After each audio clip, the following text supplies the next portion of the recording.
जितने भी कथावाचक हैं, जितने भी आपके धर्माचार्य हैं, तथा कथित धर्माचार्य, उनमें से 90%, 10% तो बहुत अच्छे हैं हमारे, लेकिन 90% तो जो किसी काम के नहीं थे वो आ गए ना इस फील्ड में, जो कुछ संसार में कुछ नहीं कर पाए वो धर्म में आ गए, धर्म में आ और गए। धर्म में बड़े-बड़े आश्रम बन गए।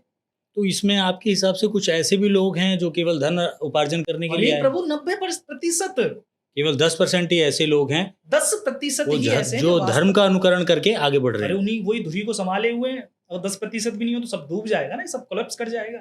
ठीक ठीक ठीक है, गुरुजी। बात मैं पर्सनली जानता हूँ। आप कहो कि महाराज आप ऐसे फेंक रहे हो, नहीं, मैं ऐसे कथावाचकों को जानता हूँ। एक हमारे कथावाचक थे, रो की कथा सुनाते हैं कि भाई इतना भाव कहाँ से ला रहे हैं। चलो ठीक है, 7 दिन में 7 बार रो लिए, वो 70 बार रो रहे हैं एक दिन में। सही बात। तो उनका पता चला, वो विक्स लगाते थे रूमाल में। अच्छा।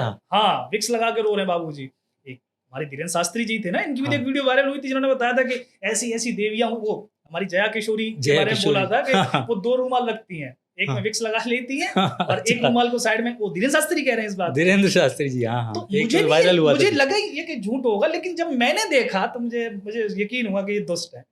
कथावाचकों के पास बड़ी-बड़ी स्कीम है पैसे निकालने की जनता से। जनता उनको कैसे पैसे निकाल के देगी, ये स्कीम है कथावाचकों की, बता रहा हूँ पर्सनली मैं बहुत अच्छे तो से। गुरुदेव ये एक तरफ कहीं ना कहीं मुझे लगता है ये भी पाप के भागी बन रहे हैं।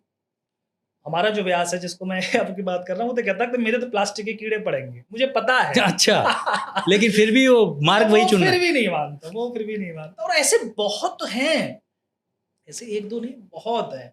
और जितने भी धर्माचार्य हैं, ये आप इनकी पर्सनल बातें पढ़ोगे, जैसे अब वो एक रामदेव बाबा की एक वीडियो वायरल हुई थी, इसमें वो प्रेस कॉन्फ्रेंस में बैठे हुए हैं, हाँ। एक महात्मा बैठे हुए हैं, तो वो कह रहे हैं मेरे तो यार इतने पकड़े गए पैसे, ब्लैक मनी पकड़ा गया। हाँ, तो हाँ। बाबा रामदेव कह रहे चुप हो जाइए, कैमरा लग रहे हैं। अच्छा। अब सही बात है। समझ रहे हो, उनको लगा कि ये नहीं रिकॉर्ड हो रहा होगा। नहीं, तो सही बात। इनके अंदर की बात करोगे तो सब आपको वही मिलेंगे, सब ऐसे ही मिलेंगे।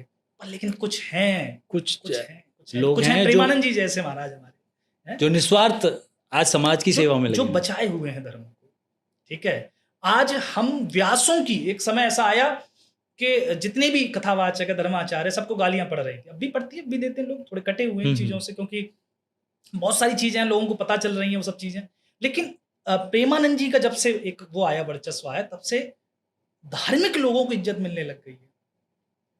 तो गुरुदेव मैंने आपके बारे में थोड़ा सा सर्च किया था, तो मैंने देखा कि आप साइंस के स्टूडेंट रहे हैं। जी जी।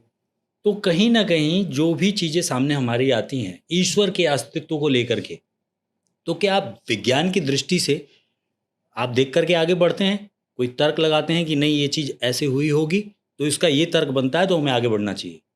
देखो ऐसा ना, विज्ञान जहां तक पहुंचा, अभी विज्ञान पहुंच रहा है, विज्ञान पहुंच जाएगा, विज्ञान एक दिन साबित कर देगा। आज तो चलो ठीक है, स्टीफन हॉकिंस कहता है कि देयर इज नो गॉड, कोई परमात्मा है ही नहीं, क्योंकि